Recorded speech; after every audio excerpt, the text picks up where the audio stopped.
Deliveries on and off the days. The hero of the day, Nirmal Kumar.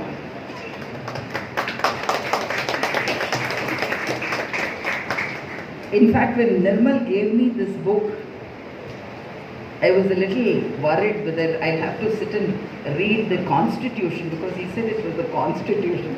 Constitution, I'm a little wary of it.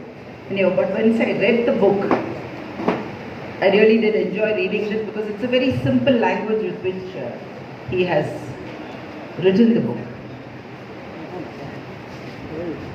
Being the book on the Union of States, I thought I would start with the quote of Dr. B.R. Ambedkar during the Constitution debate on 4/4/1948. And he had this to say, and I quote, "The Constitution can be both unitary and federal according to the requirements of time and circumstances.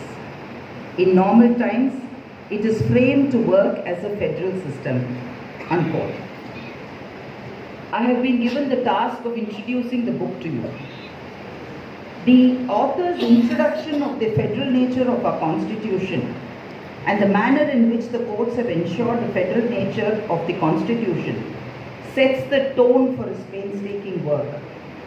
The author has quoted the words of the Chief Justice of India in the matter of Article 370 of the Constitution of India about the distinct demarcation of powers between the centre and the state, and how the union cannot encroach upon the powers of the state.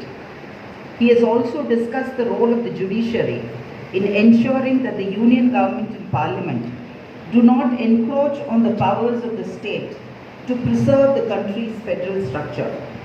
He has also quoted instances of such intervention by the apex court to correct the wrongs. In chapter 1, he has referred to the Supreme Court stepping in to correct the action of the governors of Arunachal Pradesh, Uttarakhand, Punjab and Haryana, and Tamil Nadu. The author has dedicated a chapter to Puducherry titled "The Unique Puducherry Problem." He would advocate the setting up of a high court, a bench at Puducherry, citing the example of Sikkim, Meghalaya, Manipur, Tripura and Goa.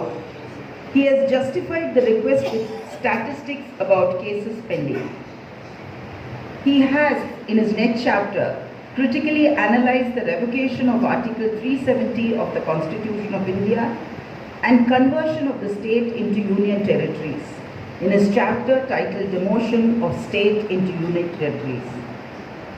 He has ended with a chapter intruding into the state's domain by referring to the National Education Policy 2022, 2020, NEET, etc.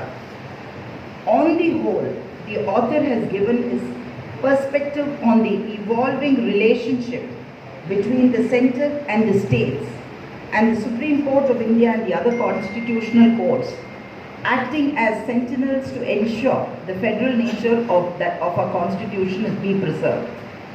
The simple language with which the book has been written will definitely ensure a greater readership. I would like to end by quoting Renuka Roy's speech during the Constitutional Assembly debate on 9/11/48, where she has said as follows, and I quote, "In a vast country with such diversity, absolute centralization is neither feasible nor desirable. The provisional units must possess sufficient autonomous powers in the fields of social reform, education and public health." And I quote. I decided that at 6 o'clock I should not be holding you all for a long time. So therefore, I thank the organizers for having thought of inviting me, and I thank Nirmal and I wish him all the best. May he write many more such books. Thank you.